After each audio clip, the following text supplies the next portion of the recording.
Good morning, student. I am Banfar Maurya. Today we discuss is in class 12th nucleotides units or components. Nucleotides के component कौन कौन से होते हैं इसका हम डिस्कशन आज करेंगे। तो न्यूक्लियोटाइड्स कंपोनेंट के जो कॉन्स्टिट्यूएंट यूनिट होती हैं वो मुख्य रूप से तीन प्रकार की होती हैं। एक होता है नाइट्रोजनस बेस। पहला जो होता है यहाँ पे आप देखिए, इसको हम कहते हैं नाइट्रोजनस बेस, नाइट्रोजनस बेस। दूसरा होता है नाइट्रोजनस बेस और दूसरा होता है शुगर। ये दोनों जुड़ते हैं, ठीक है। तो इसको हम नाइट्रोजनस बेस कहेंगे, दूसरे वाले को न्यूक्लियोसाइड।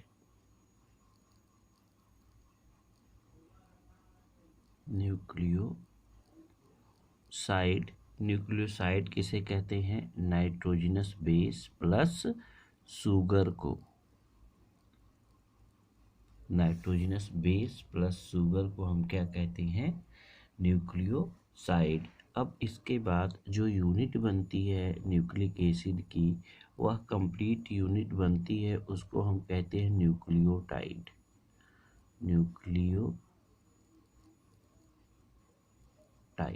ये न्यूक्लियोटाइड बन गई। तो यहाँ पर ये अगर हम तीन ऐसे इसको देखें, तो ये तीन ऐसे बेसिस बनेंगे इस प्रकार से। तो नाइट्रोजनस बेस जो होते हैं वो दो प्रकार के होते हैं, ये हम ऑलरेडी आपको डिस्कस कर चुके हैं, जिसको हम कहते हैं पहले को प्यूरीन,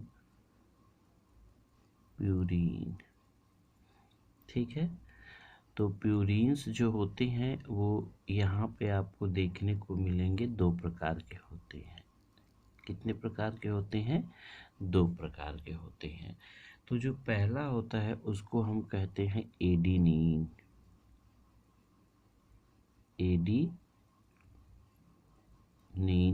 इसका स्ट्रक्चर हम बता चुके हैं आपको। दूसरा जो होता है उसको हम कहते हैं गुआनिन।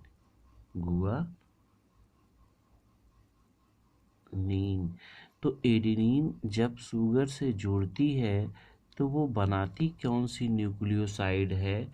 एडिनोसिन। इसको हम यहाँ पे लिखेंगे एडिनोसिन।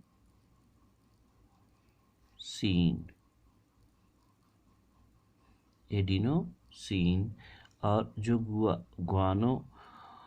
गुआनिन के द्वारा बनता है उसको हम कहते हैं गुआनोसिन।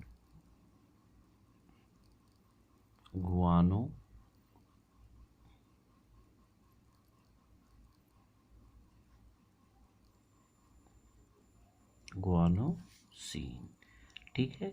अब जब यहाँ पे न्यूक्लियोटाइड बनता है तो यहाँ पर ये न्यूक्लियोटाइड नाइट्रोजनस बेस प्लस जो है शुगर और प्लस फास्फेट, ये तीनों मिल जाते हैं तो बनता है न्यूक्लियोटाइड। फास्फेट,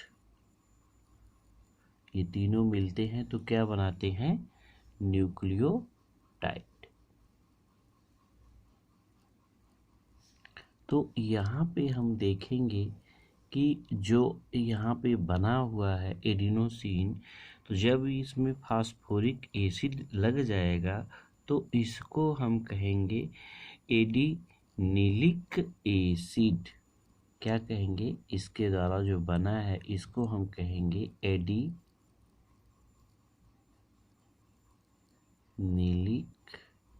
एसिड, ठीक है ना। तो यहाँ पे इसका एक स्पेशल नाम होता है और इसको हम क्या कहेंगे?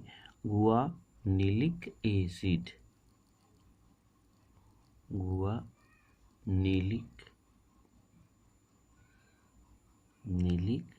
एसिड, ठीक है।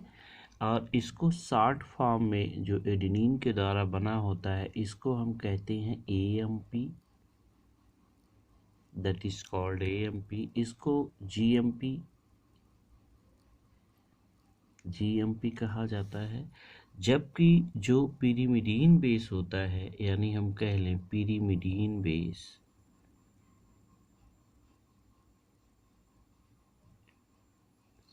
तो ये पिरिमिडीन बेस 3 काइंड्स के होते हैं। कितने काइंड्स के होते हैं? 3 काइंड्स के होते हैं, जिसमें पहला होता है साइटोसिन, और दूसरा जो होता है उसको हम कहते हैं थायामीन,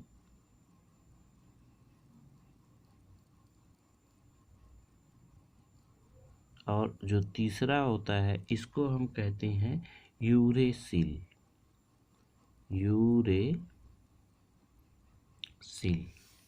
यहाँ पे आपको देखने को मिलेगा साइटोसिन, थायामीन और यूरेसिल्स।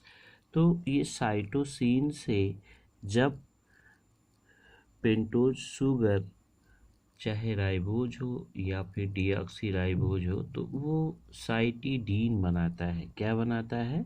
साइटिडीन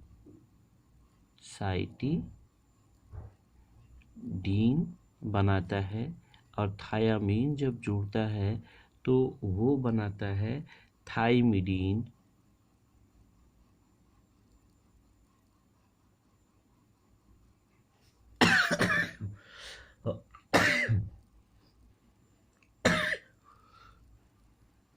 यहाँ पे देखेंगे क्या बनाएगा, थाइमिडीन। और जो यूरेसिल होता है, ये यूरेसिल बनाता है यूरिडीन।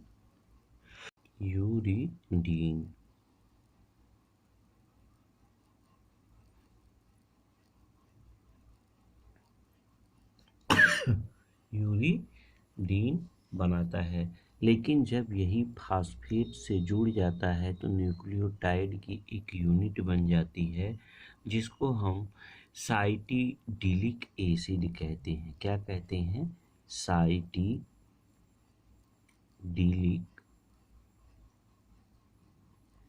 एसिड। इसको हम CMP के नाम से जानते हैं, CMP। और ये यहाँ पे जब थायामीन से जुड़ जाता है तो इसको हम कहते हैं थाइमिडीनिक एसिड।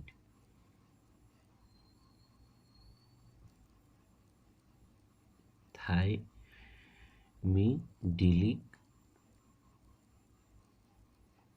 एसिड कहलाता है। इसको हम TMP के नाम से जानते हैं, TMP। अब ये जो यूरेसिल होता है, ये जब जुड़ता है फास्फोरिक एसिड से तो ये यूरिडिलिक एसिड बनाता है। क्या बनाता है? यूरिडिलिक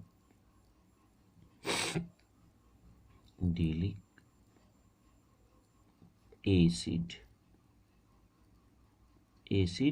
बनाता है। इसको UMP कहते हैं, UMP। तो यहाँ पे ये नाइट्रोजनस बेस है। ये नाइट्रोजनस बेस प्लस शुगर मिलकर क्या बनाए? न्यूक्लियोसाइड बनाए। और न्यूक्लियोसाइड ये मुख्य रूप से एडिनोसिन्स, ग्वानोसिन्स, साइटिडीन, थाइमिडीन, यूरिडीन, ये न्यूक्लियोसाइड बनते हैं न्यूक्लिक एसिड में। और जब यही जो नाइट्रोजनस बेस और शुगर अपने से या किसी फास्फेट ग्रुप से ऐड हो जाते हैं तो वे न्यूक्लियोटाइड्स की एक इकाई बनाते हैं, एक यूनिट बनाते हैं, जिसको एडिनिलिक एसिड, जिसमें नाइट्रोजनस बेस एडिनिन होता है। दूसरा है ग्वानिलिक एसिड, जिसमें नाइट्रोजनस बेस ग्वानिन होता है। और ये तीसरा है साइटिडिलिक एसिड, जिसमें नाइट्रोजनस बेस साइटोसिन होता है। थाइमिडिलिक एसिड में जो नाइट्रोजनस बेस होता है वो थायामीन होता है। और यूरिडिलिक एसिड में जो नाइट्रोजनस बेस होता है वो क्या होता है? वो यूरेसिल होता है। तो यहाँ पर AMP, GMP, CMP, TMP, UMP ये सारी चीज़ें का क्या होता है, फॉर्मेशन होता है। तो यहाँ पर अगर हम इसके पूरे नाम को देखें तो ये शॉर्ट फॉर्म में इसका एक्सटेंडेड फॉर्म AMP को कहा जाता है। AMP इज इक्वल टू, इसको हम एडिनोसिन मोनोफॉस्फेट कहेंगे। एडिनोसिन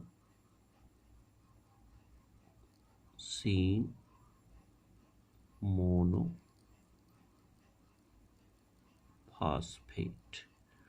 ये एग्ज़ाम में आपके 1 नंबर के क्वेश्चन आ सकते हैं। दूसरा है GMP। GMP का एक्सटेंडेड फॉर्म होता है ग्वानोसिन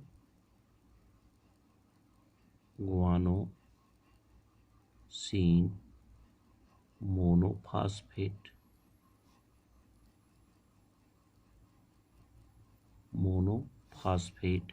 और तीसरा जो होता है उसको हम साइटो यानी CMP कहते हैं। CMP इसको हम कहते हैं साइटिडीन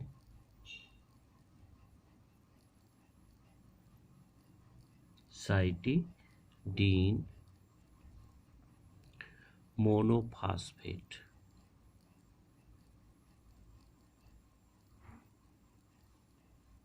यहाँ पे फॉस्फेट होगा, फॉस्फेट। और ये जो तीसरा होता है चौथा TMP, इसका पूरा नाम होता है थाइमिडीन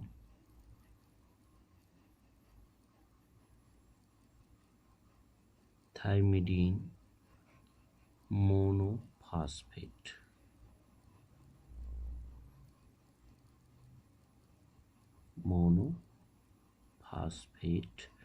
और ये जो UMP होता है, UMP, तो इसका नाम होता है uridine monophosphate.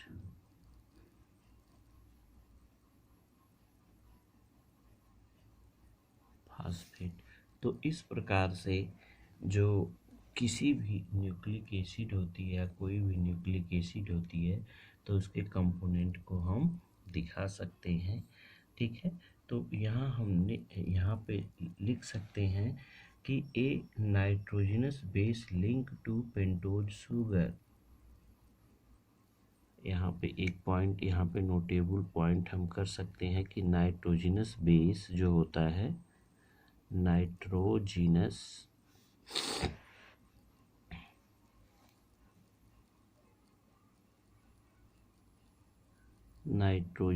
Base is linked to pentose sugar, is linked to pentose sugar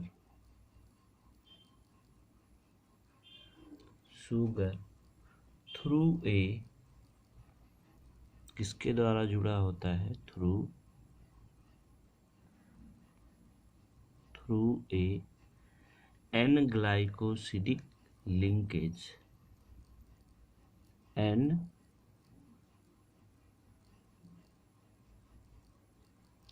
glycosidic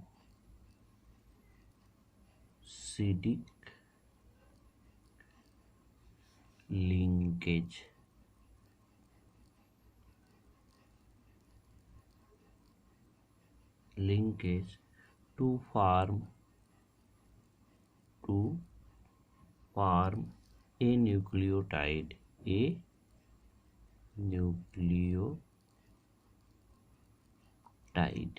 क्या बनाता है, न्यूक्लियोसाइड बनाता है, टू फॉर्म ए न्यूक्लियोसाइड। तो ये यहाँ पे ये जो इनके बीच होता है, यानी ये नाइट्रोजनस बेस है और प्लस शुगर है, तो ये दोनों मिलकर क्या बनाए, न्यूक्लियोसाइड। तो किस बॉन्ड के द्वारा लिंक होता है? एन ग्लाइकोसिडिक लिंकेज के द्वारा क्या बनता है? न्यूक्लियोसाइड। ठीक है ना। अब यहाँ पे हम जब दूसरी पॉइंट यहाँ पे एडमिट करते हैं तो यहाँ पे कहेंगे कि two nucleotide are when a phosphate group, यहाँ पे हम कह सकते हैं when a phosphate group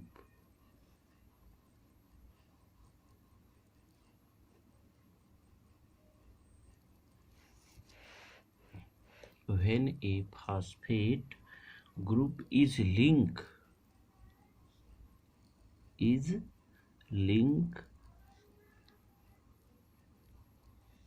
to 5 OH of nucleoside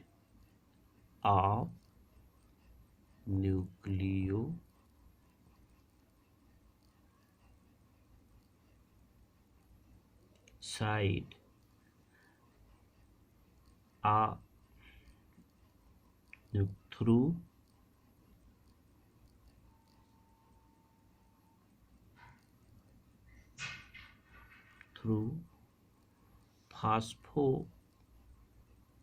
या हम कहते हैं फास्फोएस्टर लिंकेज। जब ये न्यूक्लियोसाइड का शुगर का जो 5वां वाला कार्बन पर OH ग्रुप होता है, ये लिंक्ड करता है, कहाँ पर लिंक्ड करता है? ये फास्फेट ग्रुप से लिंक करता है।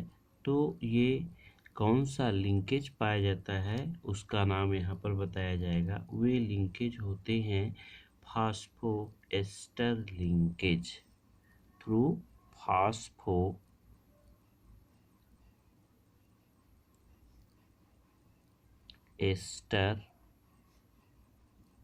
लिंकेज,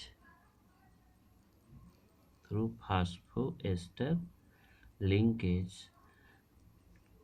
to form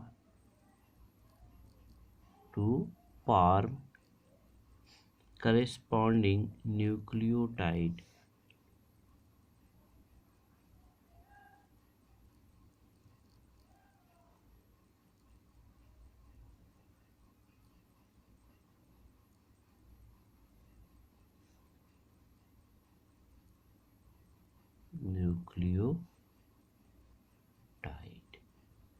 तो यहाँ पे फास्फोएस्टर लिंकेज पाया जाता है, यानी कि ये नाइट्रोजनस बेस है पेंटोज शुगर से जुड़ा, तो इस लिंकेज को हम कहेंगे एन ग्लाइकोसिडिक लिंकेज। और ये फास्फेरिक एसिड है, तो इस लिंकेज को हम क्या कहेंगे? तो ये जो लिंकेज होता है यहाँ पर हमने आपको दिखाया, तो ये N और S के बीच होता है, जिसको हम पेंटोज शुगर कहेंगे, पेंटोज शुगर। तो इनके भी बीच जो ये बॉन्ड होता है, इसको हम कहते हैं N ग्लाइकोसिडिक लिंकेज।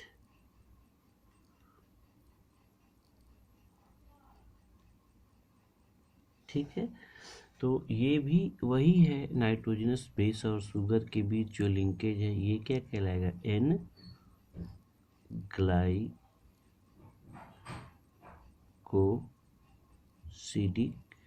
लिंकेज।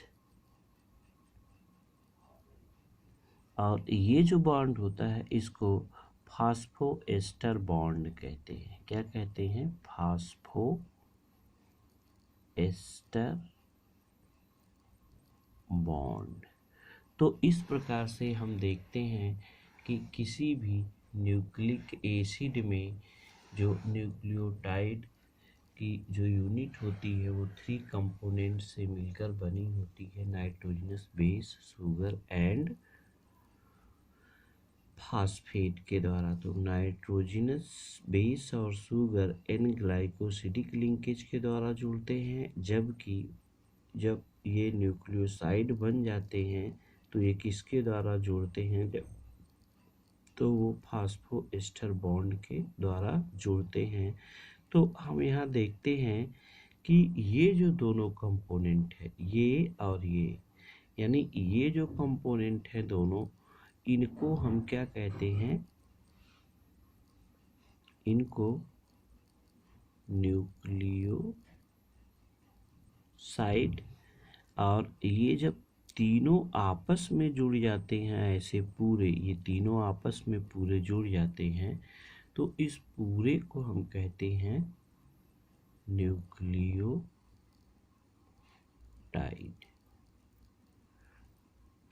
तो अब I hope you understand what is nucleoside and what is nucleotides. तो ये चीज़ आपको देखने को मिल जाता है, ठीक है।